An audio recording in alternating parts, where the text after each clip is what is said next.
इसलिए भगवान के आगे या भगवान का कोई चित्रपट आपके सामने ज़रूर होना चाहिए। पहनने की कोशिश करिए, माला करते वक़्त बिल्कुल शुद्ध वस्त्र होने चाहिए। प्रेफ़रेबल धोती-कुर्ता हो तो उससे बेस्ट कुछ हो नहीं सकता। पर यदि पैंट शर्ट भी पहनते हैं, जीन टी-शर्ट भी पहनते हैं, ट्राउज़र भी डालते हैं, तो धुला हुआ होना चाहिए, वो सबसे बेस्ट है। तिलक ज़रूर होना चाहिए। आपको ये ऊर्ध्व पुंड तिलक नहीं लगाना आता, अब तो देखो 3 साल हो गए, अब तो लगाना सीखना पड़ेगा। तो ऊर्ध्व पुंड तिलक लगाइए, भले ही बाद में माला करके इसको शांत कर लीजिए, अपने मस्तक पे मल लीजिए, मिटा दीजिए, पर माला करते वक़्त ऊर्ध्व पुंड तिलक आपको ज़रूर लगाना है, ज़रूर, ज़रूर लगाना है। अगर आप ऊर्ध्व पुंड तिलक नहीं लगा रही है, तो माला करते वक़्त जो आपका पर्सनल भगवान से कनेक्शन हो रहा है, वो कनेक्शन आप अच्छे से फ़ील नहीं कर पाएँगे, है ना? इसलिए ऊर्ध्व पुण्य तिलक लगाना आप सभी के लिए अत्यंत आवश्यक है, उसको आप बिल्कुल स्किप नहीं कर सकते, ठीक है? गले में कंठी माला का होना अत्यंत आवश्यक है। अब तो हमने रमन परिकर के सभी भक्तों को कंठी प्रदान कर ही दी है, कोई एक आध ही रहा होगा जिसको कंठी अभी तक नहीं मिली है। तो ऑलमोस्ट ऑलमोस्ट सबके पास कंठी माला है, मैंने अपने विद्यार्थियों को भी कंठी माला दे दी है। तो कंठी माला आपके पास ज़रूर होनी चाहिए और आपकी माला के लिए एक अच्छा धुला हुआ साफ-सुथरा बीड बैग ज़रूर होना चाहिए।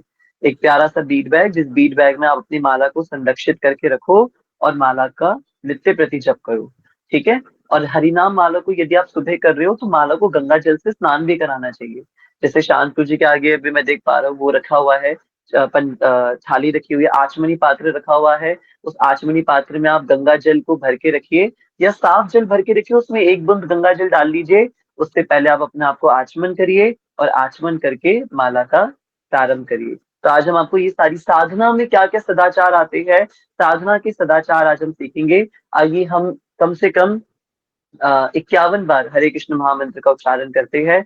51 बार ज्यादा हो जाएगा, समय से कक्षा विश्राम भी करनी है। 11 बार हम हरे कृष्ण महामंत्र का उच्चारण करते हैं और आज की कक्षा में प्रवेश करते हैं। श्री राधा रमण लाल की जय। तो मैं निवेदन करता हूँ शांतु जी से, शांतु जी 11 टाइम्स हरे कृष्ण महामंत्र का उच्चारण करवा के आज का माला वाला जो हमारा नियम है उसको आप पूरा करवाइए। तत्पश्चात मंगलाचरण करके कक्षा में प्रवेश करवाइए। हरे कृष्ण। जय श्री कृष्ण चैतन्य प्रभु नित्यानंद श्री अद्वैत गदाधर श्रीवासादि गौर भक्त वृंदा। हरे कृष्ण कृष्ण कृष्ण हरे हरे, हरे राम राम राम हरे हरे। हरे कृष्ण कृष्ण कृष्ण हरे हरे, हरे राम राम राम हरे हरे। हरे कृष्ण कृष्ण कृष्ण हरे हरे, हरे राम राम राम हरे हरे। हरे कृष्ण कृष्ण कृष्ण हरे हरे, हरे राम राम राम हरे हरे। हरे कृष्ण कृष्ण कृष्ण हरे हरे, हरे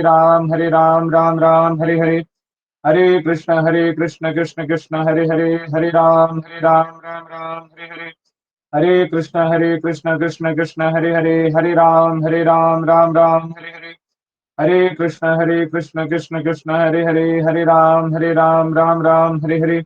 हरे कृष्ण कृष्ण हरे हरे, हरे राम राम राम हरे हरे।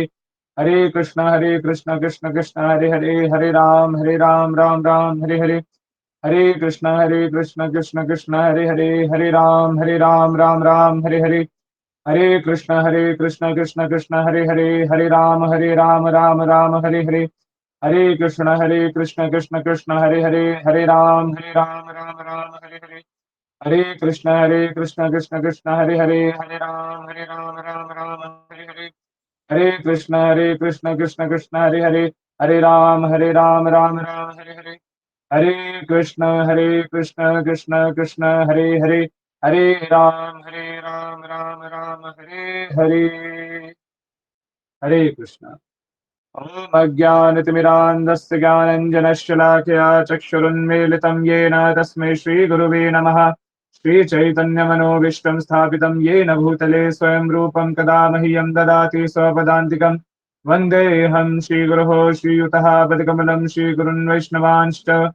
श्रीरूपं सग्रजातं सगणरघुनाथान्वितं तं सजीवं साद्वैतं सावधूतं परिजनसहितं कृष्णचैतन्यदेवं श्रीराधा कृष्णपादान् सगणललिता श्रीविशाखान्वितांश्च। हे कृष्ण करुणा सिन्धु दीनबन्धु जगत्पते गोपेश गोपिकान्त श्रीराधाकान्त नमोऽस्तुते। तप्तकाञ्चन गौराङ्गी राधे वृन्दावनेश्वरी वृषभानुसुते देवी प्रणमामि हरिप्रिये।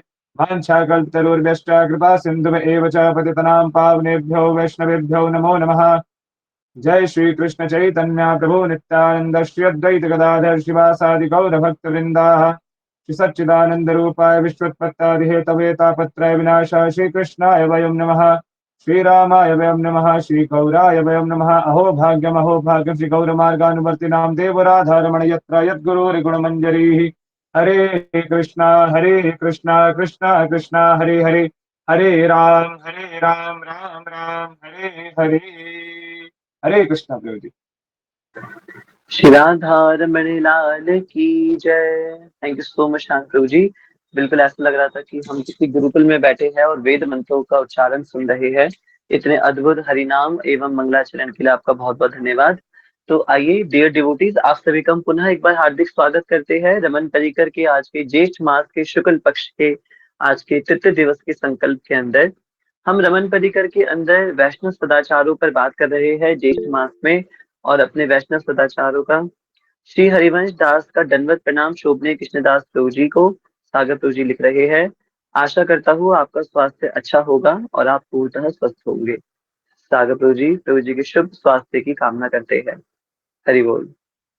तो अम, हम सभी भक्त लोग आज के तृतीय दिवस के सत्र में प्रवेश कर रहे हैं। सत्र ऑलरेडी स्टार्ट ही हो चुका है। हमने काफी सारी चीजें सीखी आज।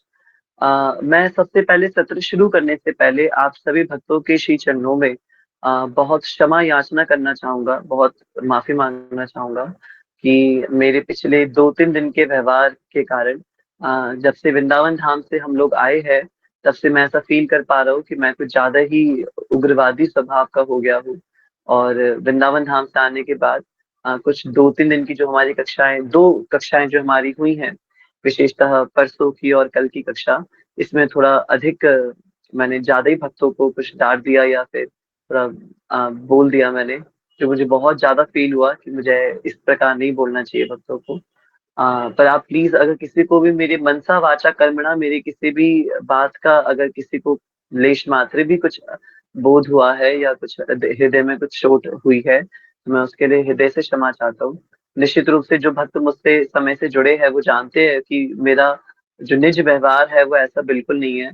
परंतु जब मैं अपने ही भक्तों को गलतियां करते हुए देखता हूँ तो फिर वो कितनी बार मुझे बड़ा फील होता है कि यार अपने भक्त ऐसे कैसे कर सकते हैं, ये गलतियां वो कैसे दोहरा सकते हैं।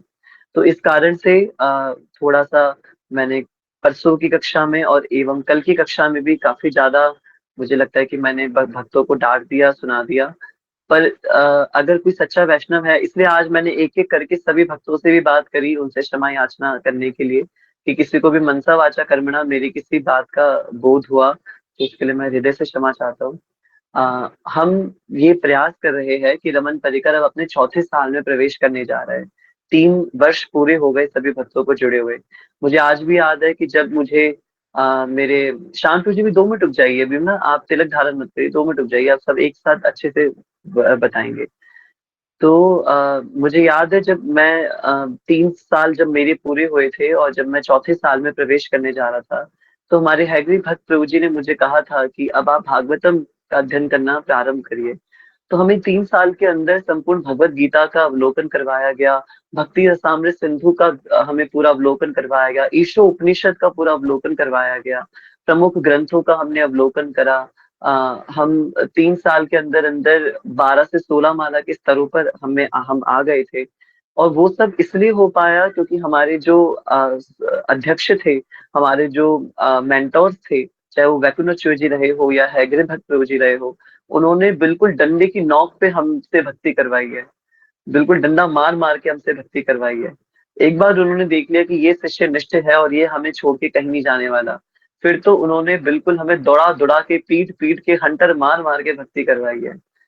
तो और मुझे लगता है उन्हीं की कृपा का बल है कि आज हम थोड़ा बहुत सभ्य बन पाए, हम 2 पैरों के जानवर से 2 पैरों के इंसान बन पाए, वैष्णव बनने की ओर अग्रसर हो पाए। इसकी वजह से हम कुछ अच्छा कर पा रहे हैं। वहीं अगर रमन पर्रिकर के भक्तों को मैं देखूं कि अगर हमें 3 साल पूरे हो गए तो हमारे रमन पर्रिकर के भक्त आज भी पंछी बनूं उड़ता फिरूं मस्त गगन में वाली भाव को लेकर के ही वृंदावन धाम या अन्यत्र कहीं पे भी जाते हैं। तो वो सदाचार हम लोगों में अभी तक नहीं आ पाए हैं। जो कि एक कंसर्निंग टॉपिक है, एक कंसर्निंग विषय है। इसलिए ऐसा ना हो, इसलिए हमने प्रयास किया है कि अब हम अपने भक्तों के संग हाँ, थोड़ा स्ट्रिक्टली बिहेव करेंगे। ऑल्दो मुझे बहुत डर लगा रहता है कि कहीं स्ट्रिक्ट बिहेव करने की वजह से कोई भक्त नाराज ना हो जाए, कोई उदास ना हो जाए, कोई किसी को बुरा ना लग जाए किसी बात का। तो इस बात का भी मैं पूरा विशेष ध्यान रखता हूँ। कल मैंने एक बहुत जरूरी बात आप सबके लिए निवेदन करी कि सबसे बड़ी रिस्पेक्ट अगर हम किसी की कर सकते हैं तो वो उसकी बात को हृदय से मान करके, मंत्र मूलम गुरुर्वाक्यम। आप जिसको भी अपना कोई भी शिक्षा गुरु, दीक्षा गुरु या अपना मेंटोर या कोई भी ऐसा व्यक्ति मानते हैं जो आपको आपके भक्ति में जीवन में सुझाव दे के आगे बढ़ा सकता है, उसकी बात आपके लिए बिल्कुल मंत्र समान हो जानी चाहिए। तो वो उसके लिए उस व्यक्ति के प्रति हमारे द्वारा की हुई सबसे बड़ी सेवा है ना? हम कोई आवश्यकता नहीं है कि उस व्यक्ति के हम पैर छुए या उस व्यक्ति को हम खूब आदर सत्कार से ग्रीट करें या हम उस व्यक्ति को खूब हे प्रभु जी, हो प्रभु जी करके उसकी खूब स्तुति करें। ये सब तामझाम की कोई आवश्यकता नहीं है। अगर हम उसकी बातों को सुन रहे हैं, समझ रहे हैं और उसका पालन करने का प्रयास कर रहे हैं, तो वो चीज सबसे बड़ी है, वो चीज सबसे अच्छी है। इसलिए ये this is the real respect जो हम किसी को प्रदान कर सकते हैं। तो इसलिए मुझे तो यही लगता है कि अगर भक्त सच में मेरी रिस्पेक्ट करते हैं तो उसका सबसे बड़ा प्रमाण ही यही है कि वो कितना बातों को सुन पा रहे हैं। हमने तो ऐसे ऐसे भी दिन देखे कि वृंदावन धाम में यदि हम कक्षा में बैठे बैठे सो जाते हैं तो वैकुंठ चोर जी ने सब भरी सभा के अंदर सारे करीब मेरे ख्याल से 50-60 भक्त रहे होंगे, उन सबके सामने मेरे मुंह पे पानी का ग्लास दे के मारा था कि आप कैसे सो रहे हो चालू क्लास के अंदर। और आज के समय पे अगर मैं ये सोचता हूँ कि मैं या कोई वी नरसिम्हा प्रभु जी या कोई अन्य मेंटोर हमारे रमन परिकर के किसी भक्त के साथ ये कर दे कि अगर वो कक्षा में सो रहा है और उसके मुंह पे पानी का ग्लास दे करके मार दे, तो हे मेरे राधा रमन लाल, वो तो क्या ऑफेंड हो जाएगा वो भक्त, तो भैया कितनी गालियां देगा क्या, तो वो तो कभी शक्ल नहीं देखेगा हमारी कि भैया ये तो कैसे लोग है, ये वैष्णव है, ये वो है। तो हमने तो ऐसे दिन भी देखे हैं कि भरी सभा में मेरे मुंह पे वैकुंठ चूज ने पानी दे करके मारा था कि आप सो कैसे रहे हो क्लास के अंदर। तो ठीक है, किसी को सुनने में बहुत रूड लग सकता है पर उनका अधिकार है। वैकुंठ चूज जी कोई सामान्य इंसान नहीं है मेरे लिए, बहुत सीनियर डिवोटी है। और मैं उन्हीं वैकुंठ चूज जी के साथ शाम को वृंदावन धाम में डोल रहा हूँ, उन्हीं के संग सत्य देवालय में दर्शन कर रहा हूँ। तो हम लोगों का प्रभु जी के प्रति जो प्रेम था वो सिर्फ ऐसा प्रेम नहीं था कि हम रात को आके उनकी चरण सेवा करके चले गए और दिन में फिर अपनी मौज मार रहे हैं। ऐसा हम उनका उनसे प्रेम नहीं था। हमारा प्रेम उनके शब्दों से था, उनकी वाणी से प्रेम था, जो जो कि हम आज तक उनसे वो करते आ रहे हैं। आज तक हम उनके उस प्रेम को एकदम हृदय से अपनाते आ रहे हैं। तो मुझे अब ऐसा लगता है कि अब रमन परिकर अपने चौथे साल में प्रवेश करने जा रहा है और उसके बाद भी भक्तों को देख के ऐसा नहीं लगेगा कि भक्तों को 3 साल हो गए भक्ति से जुड़े हुए। तो अब हमें थोड़ा तो, और ये गलती मेरी ही है कहीं ना कहीं, है ना? तो वो ओवर स्पून फीडिंग या ओवर पैम्परिंग भी थोड़ा दिक्कत कर जाता है कई कई बार। तो निश्चित रूप से हम थोड़ा सा मामला शिफ्ट करेंगे। तो अगर आपको आने वाले समय पर मेरी ओर से किसी भी प्रकार से अगर कुछ भी आपको कष्ट होता है, किसी बात का बुरा लगता है, मैं अभी से ही बिल्कुल कान पकड़ के सॉरी बोल रहा हूँ उस बात के लिए।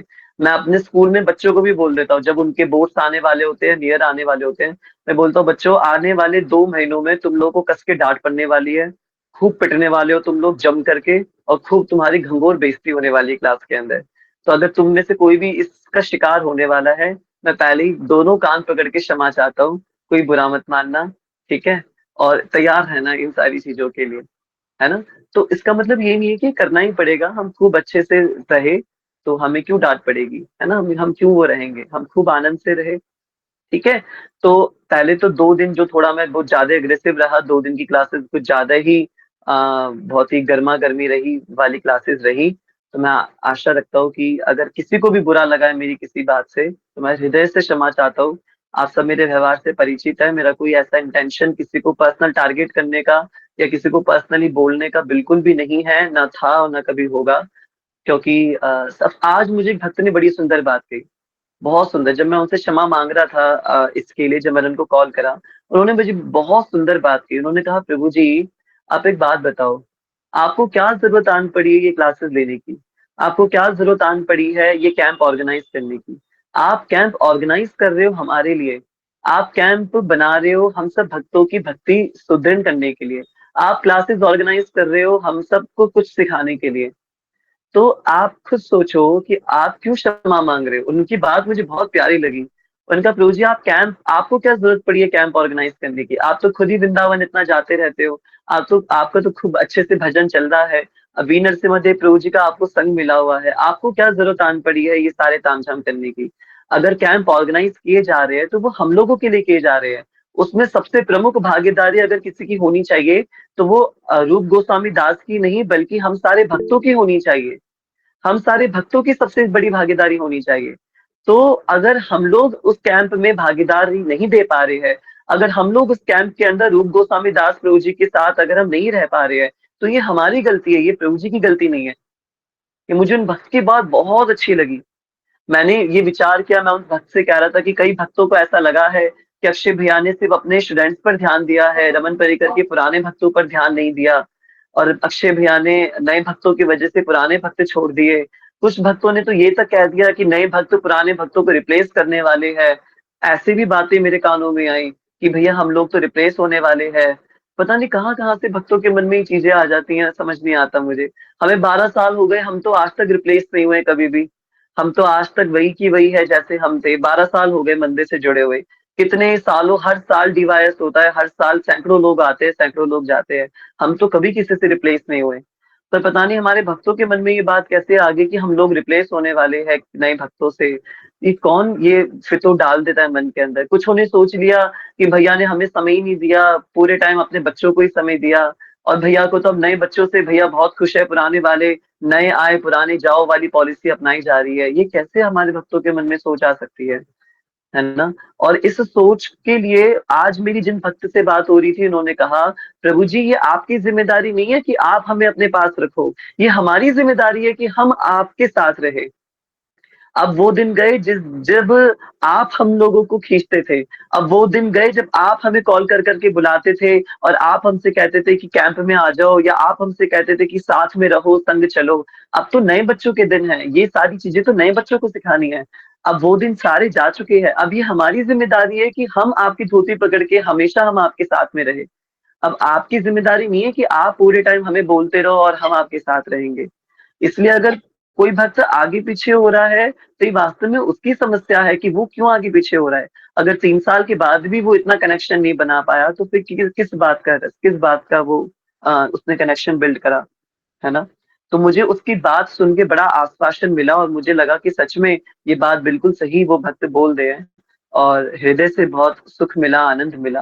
और मैं आशा करता हूँ कि आप सब भक्त भी इसी सोच को धारण करेंगे कि अब आप लोग बड़े हो गए हैं, भक्ति के अंदर आगे बढ़ गए हैं। अब आपकी जिम्मेदारी है कि आप उस बात को समझे कि ये जो कैंप किए जा रहे हैं ये आपके लिए किए जा रहे हैं। ये अक्षय प्रभु जी अपने लिए कैंप नहीं कर रहे। मुझे क्या आफत आन पड़ी कि मैं इतना झंझट लूं और इतना सरदर्द लूं अपने लिए। ये तो हमें समझना चाहिए कि हमारे लिए हो रहा है ये सारा कुछ। मुझे तो जितना आनंद मिलना था उतना मिल गया और अभी भी मिल ही रहा है अपने मेंटोर से। पर भी हमारी जिम्मेदारी है कि हम कितने बात मान रहे हैं, कितना हम इम्प्रूव कर पा रहे हैं। इसलिए, क्योंकि अब हम लोग आगे बढ़ रहे हैं और अपने चौथे साल में प्रवेश करने जा रहे हैं। लगभग लगभग हर एक भक्त, रमन परिकर से जुड़ा हुआ हर एक भक्त, सबको 3 से 3.5 साल हुए हैं, ऑलमोस्ट ऑलमोस्ट, और सब अपने चौथे साल में प्रवेश करने जा रहे हैं। तो मेरी अब ऐसी वांछा है कि अब भक्त लोगों में टेंजिबल इंप्रूवमेंट आनी चाहिए, टेंजिबल दिखने वाली इंप्रूवमेंट आनी चाहिए, है ना। सिर्फ भाव भाव की बात नहीं होनी चाहिए कि अरे भैया बहुत गहरा भाव आ गया हमारे अंदर, तो राधा रमन को देख के खूब आंसू बहे जा रहे हैं। ऐसा सिर्फ सिर्फ कहने वाली इंटेंजिबल भावों की बात नहीं होनी चाहिए। अब हमारे अंदर टेंजिबल बदलाव आने बहुत ज्यादा जरूरी है ना। और उन टेंजिबल बदलावों के लिए थोड़ा सा प्यार, थोड़ी सी डांट, दोनों चीजें जरूरी है। एक और भक्त से मेरी बात हो रही थी, उन्होंने कहा प्रभु जी अब तो परीक्षा का समय आ गया है। अब तो जो भक्त कहते हैं ना भैया आप कितना भी डांट दो, अगर आप हमें लात मार के भी भगा दोगे तो भी हम आप ही के पास आएंगे। तो प्रभु जी अब वो समय आ गया है इस बात को टेस्ट करने का। आप मार ही दो सच में एक आध को लात तो अब वो देखते हैं कि वो कितनी बात में सच बोलते थे, है ना, कितना वो इस बात पे सच कहते थे। बहुत से भक्त मुझसे कहते थे अरे भैया आप हमें डांटते नहीं हो, आप हमें डांटा करो, आप हमें बोला करो। और फिर मुझे डर लगता है जब मैं डांट देता हूँ भक्तों को तब वो मुंह फुला के बैठ जाते हैं, तो भक्तों को बुरा लग जाता है। तो फिर उन भक्त ने मुझसे कहा प्रभु जी अब तो समय है परीक्षा लेने का। भक्त लोग जो आपसे बोलते हैं ना, अब तो परीक्षा लेने का समय आ गया है कि कौन भक्त कितना हृदय से आपको ये सारी बातें बोलता है ना? इसलिए हम ये सारे चीजें जो है ये सब कुछ परिवर्तन लेकर के आ रहे हैं। अजय प्रभु जी लिख रहे हैं कि प्रभु जी वो आपका अधिकार हम सभी वैष्णवों के ऊपर हमारे गुरु ही हमें सही दिशा में लेकर जाएंगे, और वो तो आपकी स्नेह है हम सभी के लिए। बिल्कुल ठीक बात है। मैं अपने गुरु का एक छोटा सा रिप्रेजेंटेटिव बन के, उनका रिप्रेजेंटेटिव भी मैं क्या ही बनूंगा, मैं तो अपने अपने गुरुदेव का छोटा सा एक रंच मात्र कीड़ा बन करके आप सबकी सेवा कर रहा हूँ। और बस ये प्रयास कर रहा हूँ कि आने वाले समय पे आप लोग भी जिस जिस स्थान पे जाकर के दीक्षा प्राप्त करेंगे, जो भी भक्ति में प्रक्रिया में आगे बढ़ेंगे, वो सच में आप एक अच्छे वैष्णव बन पाए। रमन परिकर के वैष्णव जो मैं छाती चौड़ी करके दुनिया में ढोल पीट के बोलता रहता हूँ कि हीरे जैसे वैष्णव है, हीरे जैसे वैष्णव है, तो वो हीरे जैसे वैष्णव बनना भी तो पड़ेगा ना, सिर्फ कहने वाली बात थोड़ी ना होनी चाहिए, है ना? आनंद धाम प्रभु लिख रहे हैं कि पर भैया आप अचानक से ड्रास्टिक चेंज मत लेकर के आओ, धीरे धीरे चेंज लेकर के आएंगे। तो नहीं नहीं, ये धीरे धीरे की वजह से ही सारा मामला बेड़ा गर्क हुआ पड़ा है। चेंज तो अब बिल्कुल ड्रास्टिक लेवल पे आएगा, और मैं खुद अब बहुत सीरियस हो गया हूँ बहुत सी चीजों को लेकर के। अब हमारे भक्त पुराने हो गए हैं, 3 साल पूरे होने की खुशी में अब हम यही करने वाले हैं कि अब सारी चीजें एकदम से बदली जाएंगी। अब हमारे भक्तों की ये पंछी बनूं उड़ता फिरूं मस्त गगन में वाली फिलॉसफी को अब भंग किया जाएगा, इसको तोड़ा जाएगा। हम बहुत खुले पंछी बन के आजाद आसमान में उड़ लिए, और हमारी पतंग कभी भी माया देवी काट देगी, कभी भी काट देगी। आज मुझे सागर प्रभु से मेरी बात हो रही थी, उन्होंने मुझे बड़ी सुंदर बात कही कि भैया माया का खेल इतना इतना निराला है। माया देवी ये झूठी भक्ति में इतना ऊंचा उठा देगी, इतना ऊंचा उठा देगी, इतना ऊंचा उठा देगी। हमें लग रहा होगा कि हम बहुत भक्ति कर रहे हैं, बहुत भक्ति कर रहे हैं, बहुत भक्ति कर रहे हैं, और अचानक से क्या होगा? अचानक से माया देवी आएंगी, और माया देवी हमें ऐसा पटकेंगी, ऐसा पटकेंगी, ऐसा पटकेंगी कि धोबी का स्वान ना घर का ना घाट का, वो वाली हालत हो जाएगी हम सबकी। इसलिए बहुत सावधानी से रहने की आवश्यकता है, बहुत सावधानी से रहने की जरूरत है। हमारे भक्तों में अक्षय भैया के लिए अगर बुरी सोच आ सकती है, अगर भक्त लोग अक्षय भैया से भी रूठ सकते हैं, तो इसका मतलब कहीं तो खोट आ रही है भक्तों की भक्ति के अंदर, है ना? कहीं तो गड़बड़ हो रही है। अगर हम लोग अक्षय भैया से भी बैर कर सकते हैं, और अगर हम उनसे भी रूठ सकते हैं, अगर हम उनसे भी नाराज हो सकते हैं, तो इसका मतलब कहीं तो हमारी तो हिम्मत ही नहीं हुई कभी भी वी नरसिम्हा देव प्रभु जी हैगे भक्त प्रभु जी से नाराज होने की। हम तो नाराज होने के नाम से कि पता चला प्रभु जी को कि मैं उनसे नाराज हूं, तो और 2 गालियां और 2 चप्पल मारेंगे हमें कि तेरी हिम्मत कैसी होगी नाराज होने की। हम तो उनसे नाराज भी नहीं हो सकते थे। हम तो आज भी उनके नाम से ऐसे हो जाते हैं कि बिल्कुल यहाँ प्रभु जी आ रहे हैं, प्रभु जी आ रहे हैं। तो हम तो 4 थप्पड़ खाने के बाद भी हम उनके आगे रो नहीं सकते या कुछ बोल नहीं सकते थे। तो उस लेवल के जो सम्मान है, मुझे लगता है कि ये समस्त वैष्णवों के बीच में होना चाहिए, तभी हम कुछ कर पाएंगे भक्ति के अंदर ना। वरना तो चलती फिरती भक्ति तो ये बहुत ज्यादा गलत बात हो जाएगी। क्या सिखाएंगे नए बच्चों को हम? क्या आदर्श प्रस्तुत करेंगे नए बच्चों के आगे हम? कोई आदर्श प्रस्तुत नहीं कर पाएंगे। तो इसलिए रमन परिकर का विस्तार होने वाला है। अब हम सबको चाहिए हम अपने अपने लेवल पे सीरियस हो जाए, और अब हम सीरियस नोट पे भक्ति करें। इसलिए हमने कई सारे रूल्स बना दिए हैं। आने वाली गिरिराज यात्रा के अंदर हम बिल्कुल समय से सोना, समय से उठना। कोई रात्रि संकीर्तन मंगला की कोस्ट पर नहीं होने वाला। कोई रात्रि संकीर्तन बिल्कुल मंगला आरती की कोस्ट पे नहीं होने वाला। सागर प्रभु जी ने आज्ञा दी है, भुवन भास्कर भगवान के उदित होने से पहले सबको उठ जाना है, सबको उठ जाना है, और ये कार्य बिल्कुल अच्छे से होगा। गोल्डी जी कह रही हैं, प्रभु जी मुझे आप माफ कर देना, बहुत गलती मैंने की, बट इसके बाद मैं खुद में चेंज लाऊंगी, गलती मेरी थी। गलती सबकी थी गोल्डी जी, आप ऐसा अपने आप को फील मत करिए। मैं तो बस वैसे ही बता रहा हूँ, गलती सबसे हुई है, कुछ मुझसे भी हुई है, कुछ सबसे हुई है। तो हम सब अपने अपने लेवल की भूलों को सुधारेंगे, और दादा रविंद्र जी की सेवा के लिए आपको सोल्जर्स बनना है। और सोल्जर्स की ट्रेनिंग कितनी रिगरस होती है, कितनी कठिन ट्रेनिंग होती है, हम सब जानते हैं। तो हमारी भक्ति की ट्रेनिंग भी तो थोड़ी कठिन होनी चाहिए ना। चलती फिरती भक्ति थोड़ी ना। वो आनंद भी तो तभी आएगा ना जब एकदम कठिन भक्ति, और रात के 12 बज गए और अभी 32 माला पड़ी है, और भक्त एकदम आनंद से माला कर रहा है। भैया इतनी टेंशन जितनी जगत के लिए हमने लिए, थोड़ी टेंशन तो ठाकुर जी के लिए भी लेनी चाहिए ना। तो हम आनंद भी करेंगे, और हृदय वाली भक्ति करेंगे। वरना हम लोगों में और निमाई पाठशाला वालों में क्या फर्क रह जाएगा? निमाई पाठशाला की कोर टीम जो मौज मार के भक्ति करती है, है ना? क्या फ़र्क रह जाएगा उन हम में और उन लोगों में? क्या फ़र्क रह जाएगा चलते-फिरते भक्तों के अंदर? वो लोग तो हर प्रकार के गलत आचरण करते हैं। तो फिर अगर हम लोग भी वही सारा काम करने लग जाएँगे, तो फिर हम में और सब में क्या फ़र्क रह जाएगा? कोई फ़र्क नहीं रहेगा ना। तो इसलिए हम सब अब थोड़ा-सा स्ट्रिक्ट लेवल पे चलेंगे। इसलिए मैंने कहा कान पकड़ के अभी से ही माफ़ी माँग रहा हूँ मैं। तो आने वाले समय पे अगर किसी को जाने-अनजाने मैं तो पूरा प्रयास करूँगा कि मैं किसी को कुछ भी ना बोलूँ। बस फिर भी अगर आपको कभी भी मेरे एंड से कुछ भी किसी भी बात का कोई बुरा लगता है या आपको लगता है यार भैया बड़ा रूड व्यवहार कर रहे हैं, बहुत डाँट रहे हैं, भैया बोल रहे हैं, प्लीज़, प्लीज़, प्लीज़ आप चीज़ों का बुरा मत मानिएगा, बिल्कुल मत मानिएगा, है ना? हमें जिस लेवल की डाँट पड़ी है, वो तो आप लोगों ने देखी भी नहीं है। आप अपने अक्षय भैया को डाँट पड़ते हुए देख लेते तो आपका भक्ति पे से विश्वास उठ जाता कि यार अच्छा ऐसी इस लेवल की डाँट पड़ती है क्या? तो तो इसलिए और डाँट सिर्फ़ हमारे आनंद के लिए पड़ती है ताकि हम लोग कुछ अच्छा सीख सकें, कुछ अच्छा सीख सकें, है ना? तो बस ये मेरा आपसे अभी से प्रार्थना है, चलती-फिरती भक्ति को अब हम टाटा बाय-बाय करने वाले हैं और एकदम हृदय वाली भक्ति को हम अपनाने वाले हैं। आने वाली पिछली 2 कक्षाओं में हमने क्या सीखा है? हमने सीखा है भक्ति के अंदर कैसा व्यवहार होना चाहिए, सबसे बड़ा वैष्णव सदाचार हमारे मन में क्या होना चाहिए? Complete selflessness.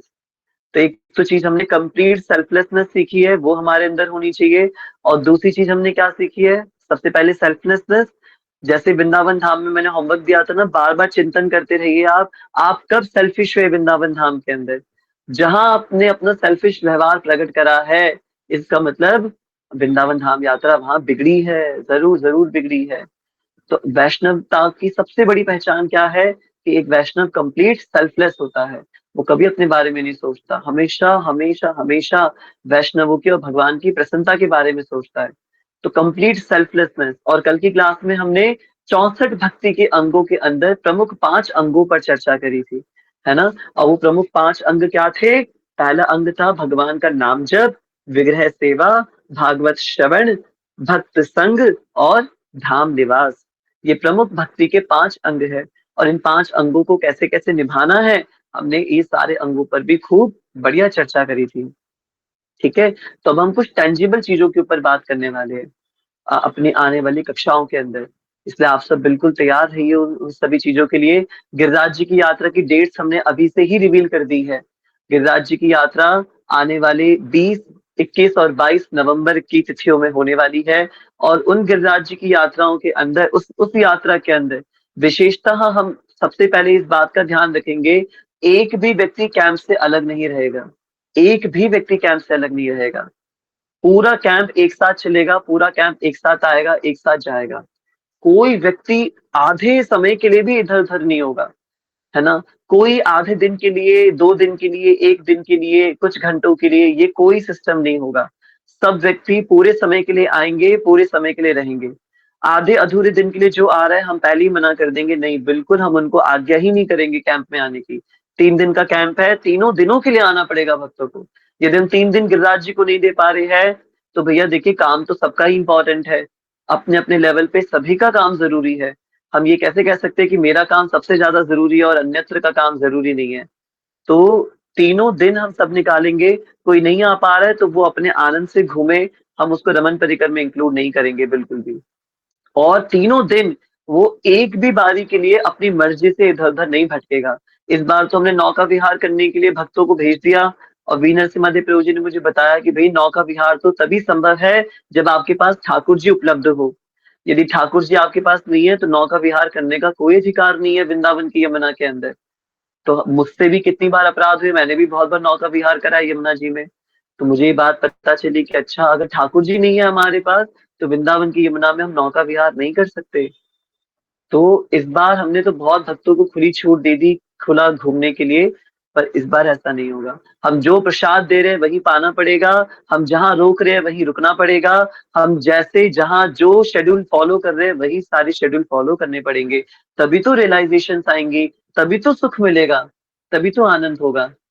है ना? वरना तो फिर आनंद कैसे होगा, सुख कैसे होगा? अपनी मन-मर्ज़ी से ही हमें जो खाना है वो खाएँगे, अपनी मन-मर्ज़ी से ही जो करना है वो करेंगे, तो फिर कैसे सुख मिलेगा हमें? कैसे वो तपस्या होगी? वृंदावन, गोवर्धन ये तो तपस्या स्थली है। कैसे तपस्या कर पाएँगे हम? कैसे वैष्णव सदाचार सीख पाएँगे हम? यदि हम वही कर रहे हैं जो हम दिल्ली में करते हैं, तो हम वृंदावन गोवर्धन जाकर के क्या सीख पाएंगे हम? अलग रियलाइजेशन कैसे आ पाएगी हम लोगों को, है ना? तो इसलिए इस बार गिरिराज जी की यात्रा में तो हम बहुत सारी चीजें अच्छे से इम्प्लीमेंट करने वाले हैं, है ना? और गिरिराज जी की यात्रा में पता चलेगा कौन सच्चा रमन परिकरिया है और कौन नहीं है, ये बिल्कुल पता चलेगा। आनंद धाम प्रभु जी ने हमें एक स्टेटमेंट दे रखी है, भैया कम भक्त हो पर कम भक्त ना हो। तो अब सच में वो क्लैरिफिकेशन मिलेगा हमें कि कौन कम भक्त है, यानी कौन कम भक्त है और कौन सच्ची का भक्त है। ये हमें सच में पता चलेगा आने वाली गिरिराज यात्रा के अंदर। ठीक है, तो आप सबको अब तैयार रहना है। 5 महीने पहले ही आपको हमने सूचित कर दिया, जुलाई, अगस्त, सितंबर, अक्टूबर और नवंबर। नवंबर एंड में जाने वाले हैं हम लोग, तो बिल्कुल 5 महीने पहले ही हमने बता दिया आप लोगों को। तो अब देखने वाली बात है कौन भक्त है कौन कम भक्त है, ये उस टाइम पे सब अच्छे से बढ़िया क्लियर होगा गिरिराज जी की यात्रा में। ठीक है, आप सबको टेंजिबल लेवल पे भक्त बन के दिखाना है अब, टेंजिबल लेवल पे। ओके, तो आज हमने क्या सीखा? आज हमने माला करनी सीखी, आज हमने कैसे हरिनाम माला करते हैं वो सीखा। अभी 3 मिनट और है मेरे पास, तो एक अनाउंसमेंट भी है। और एक अनाउंसमेंट के साथ साथ अभी मैं शांत जी से निवेदन करता हूँ, एक चीज और हम लोगों को सिखाएंगे। शांत जी, आप कैमरा ऑन कर सकते हो अगर आप उस स्थिति में हो तो? जी शांत प्रभु, बिल्कुल प्रभु जी, अवश्य। टेंजिबल चीजें सीखेंगे हम। तो हमने क्या सीखा?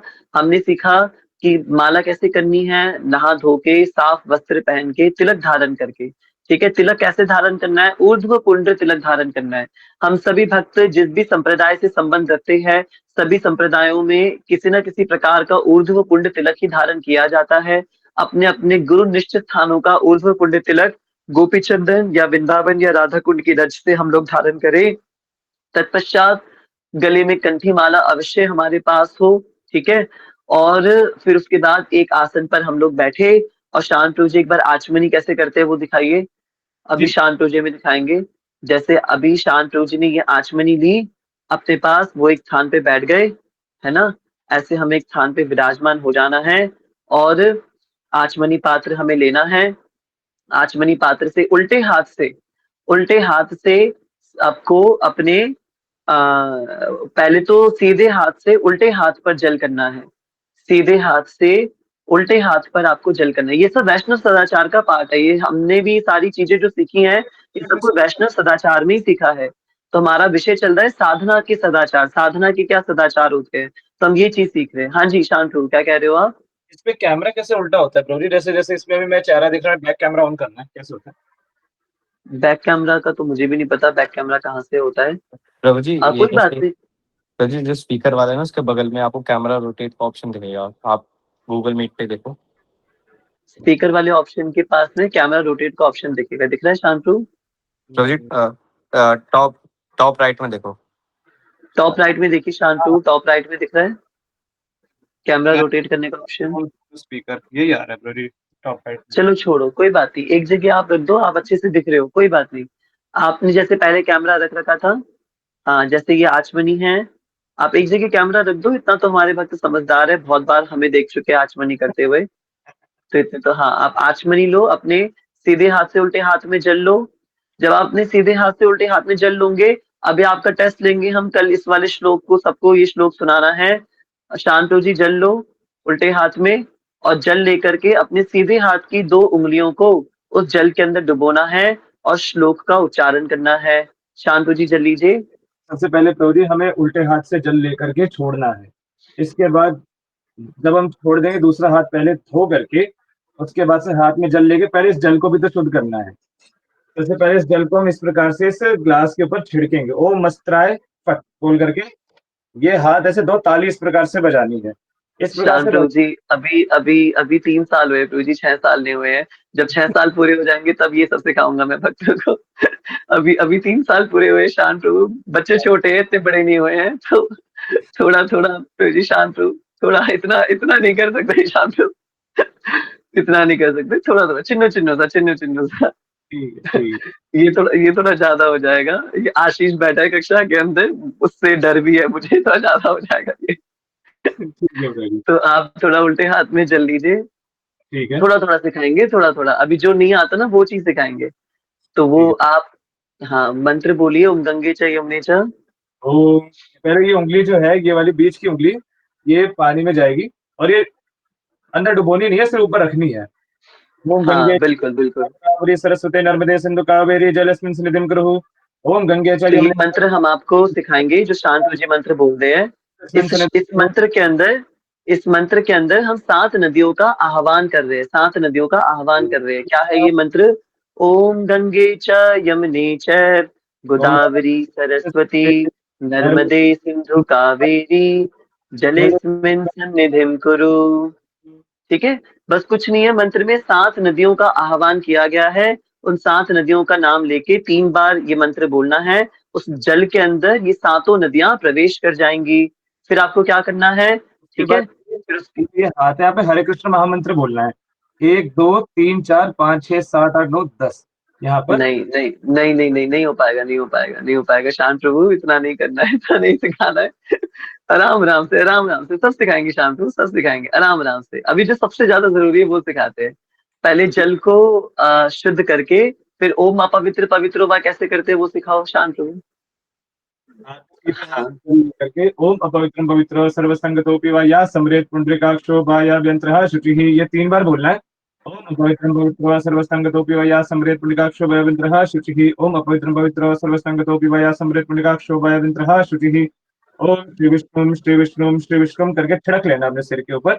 इस प्रकार से तो हम हो जाएंगे, मंत्र स्नान हो गया। शांत प्रभु जी ने जो अभी बोला है उसको मैं सुनाता हूँ। क्या बोला है शांत प्रभु जी ने? शांत प्रभु जी ने बोला है, ओम अपवित्र ओम पवित्रो वा सर्वा अवस्थाम गतोपि वा। देखो सागर प्रभु ने भेज भी दिया चैट बॉक्स के अंदर। क्या लिखा है? ओम अपवित्र पवित्रो वा। हे राधा रमन लाल, हम चाहे अपवित्र हो या पवित्र हो, ठीक है, सर्वा अवस्थाम गतोपि वा, चाहे मैं किसी भी अवस्था के अंदर क्यों ना हो, चाहे मैं पवित्र हूँ, अपवित्र हूँ या इसके अलावा और किसी भी अवस्था में क्यों ना हो, यह स्मरेत जो स्मरण करता है, यह स्मरेत जो स्मरण करता है। किसका स्मरण करता है? पुंडरीकाक्ष। पुंडरीक का मतलब होता है कमल, काक्ष का मतलब होता है आंखें। जो कमल जैसी आंखों वाले राधारमण लाल का स्मरण करता है, यह स्मरेत पुंडरीकाक्ष, वो क्या हो जाएगा? सह वह, बाह्य बाहर से, अभ्यंतरः यानी अंदर से, शुचि ही यानी पवित्र, वो अंदर और बाहर दोनों से पवित्र हो जाएगा। सह बाह्य अभ्यंतरः शुचिः, वो अंदर और बाहर दोनों से पवित्र हो जाएगा। तो पूरे मंत्र का उच्चारण कैसे बनेगा? ओम अपवित्र पवित्रो वा सर्वा अवस्थां गतोपि वा यः स्मरेत पुंडरीकाक्ष स बाह्यभ्यंतरम शुचिः। और फिर 3 बार बोलना है, हे पुंडरीकाक्ष भगवान हमें पवित्र कर दो। तो कैसे बोलेंगे इसको? ओम पुंडरीकाक्ष पुनातु, ओम पुंडरीकाक्ष पुनातु, ओम पुंडरीकाक्ष पुनातु, कह करके अपने ऊपर जल छिड़काव कर लेना है। इससे क्या होगा? वो सारी नदियों का जल हमने अपने ऊपर छिड़क करके हमने अपने आप को पूर्ण रूप से शुद्ध कर लिया है। इसको कहते हैं मंत्र स्नान करना। ये रोज करना चाहिए, चाहे आपने स्नान करा है नहीं करा है, रोज करना चाहिए मंत्र स्नान। हर एक व्यक्ति को रोज करना चाहिए। और जो 7 नदियों वाला मंत्र है वो भी प्राणेश्वर प्रभु जी ने भेज दिया है। ओम गंगे च यमुने च गोदावरी सरस्वती नर्मदे सिंधु कावेरी जलेस्मिन् सन्निधिं कुरु।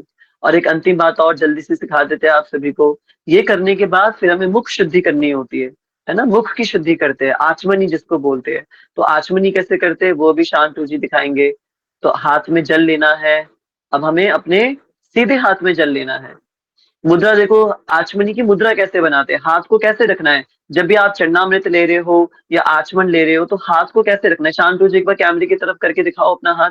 एक बार जल बिखेर दो, अंगूठे जल पे बिखेर दो। है और ये 3 उंगलियां आगे रहेंगी, जिससे ये ब्रह्म तीर्थ जो है वो और गहरा हो जाएगा, जिसमें पानी ठहरेगा, वरना हथेली में पानी ठहरेगा नहीं। इसलिए हाँ, हाँ, रखना है। बहुत सुंदर। तो शांतु जी ने जैसे मुद्रा की हुई है, ये मुद्रा सीख लो आप लोग, स्क्रीनशॉट ले लो उस वाली मुद्रा का। आपको बिल्कुल प्रैक्टिकल डेमोन्स्ट्रेशन करके दिखा रहे हैं हम। तो ये मुद्रा का स्क्रीनशॉट ले लो और इस प्रकार से आपको अपने हाथों की एक बार अपनी लास्ट वाली फिंगर दिखाओ शांत प्रभु, वो कैसी है? सबसे लास्ट वाली छोटी वाली उंगली। एकदम हाँ, सीधा। छोट एकदम सीधी। ठीक है, इस प्रकार की मुद्रा आपको बनानी है। और इस प्रकार की मुद्रा बना करके अपने हाथ में जल लेना है। ठीक है, अपने हाथ में जल लेना है और जल को पी जाना है। कैसे पीना है जल? जल पीना सिखाओ आचमनी, कैसे पीते हैं प्रभु जी? आवाज करे बिना पीना है, जल को पीते वक्त आवाज नहीं करनी है और हाथ झूठा भी नहीं होना चाहिए। तो देखो कैसे पीना है। हाँ, पी के दिखाओ प्रभु। केशवाय नमः। हाँ, तो बिल्कुल होठों के ऊपर अपनी हथेली का एकदम अग्र भाग रख के और फिर उसको पीना है ना? ताकि हथेली आपकी झूठी भी ना हो, ऐसे पीना है। हाँ, पियो दोबारा से प्रभु जी, ओम। हाँ, हाँ, अब यहाँ पे कौन से मंत्र का उच्चारण करना है बोलते हुए? तो हम देखिए, मेरे गुरुदेव ने जो हमें सिखाया है वो तो है अच्युताय नमः, अनंताय नमः, नारायणाय नमः, जो मैं करता हूँ अपने गुरुदेव के अनुसार। पर आप लोग कोई भी मंत्र कर सकते हैं। अभी देखो प्राणेशमन प्रभु जी ने हमें भेजा है ग्रुप के चैट बॉक्स के अंदर, ओम केशवाय नमः, ओम नारायणाय नमः, ओम माधवाय नमः, है ना? इसकी शॉर्ट फॉर्म कैसे याद रखेंगे? के एन एम, केशवाय नमः, नारायणाय नमः, माधवाय नमः। हरे कृष्ण प्रभु ने हमें शॉर्टकट बता दिया। ठीक है, तो ऐसे 3 बार हाथ में जल लेकर के और आपको ये जल पीना है। और फिर उसके बाद चौथी बार अपने हाथ में जल लेना है, जैसे शांतनु जी ने भी जल लिया था चौथी बार, और अपने हाथों को धो लेना है ना? अपने ओम हाथों को, और क्या बोलना है? ओम ऋषिकेशाय नमः। ये आपको फिक्स है, ये ऋषिकेशाय नमः ही बोलना है। ठीक है, ऋषिकेशाय नमः बोलने के बाद क्या बोलना है? हस्तो प्रक्षालन। हस्तो प्रक्षालन का क्या मतलब होता है? कि मैंने अपने हाथ धो बोलिए। लिए है ना? हस्तो प्रक्षालन, इस प्रकार से हम अपने हाथ धो लेंगे। ठीक है, कोई भी मंत्र बोल सकते हैं, कृष्णाय नमः, गोविंदाय नमः, गोपीजन वल्लभाय नमः, कोई भी मंत्र आप बोल सकते हैं। भगवान के 3 नामों का उच्चारण करना है, पर जिस भी नाम का आप चयन करते हैं रोज वही बोलना है। ऐसा नहीं कि आज केशवाय, नारायणाय और माधवाय बोल दिया, कल फिर अच्युताय गोविंदाय बोल दिया, फिर परसों कुछ और बोल दिया। एक ही मंत्र रखना है आचमन के लिए। तो आप डिसाइड कर लीजिए आपके मुख को क्या सुटेबल हो रहा है, उस मंत्र को धारण करिए और रोज उसी का उच्चारण करिए।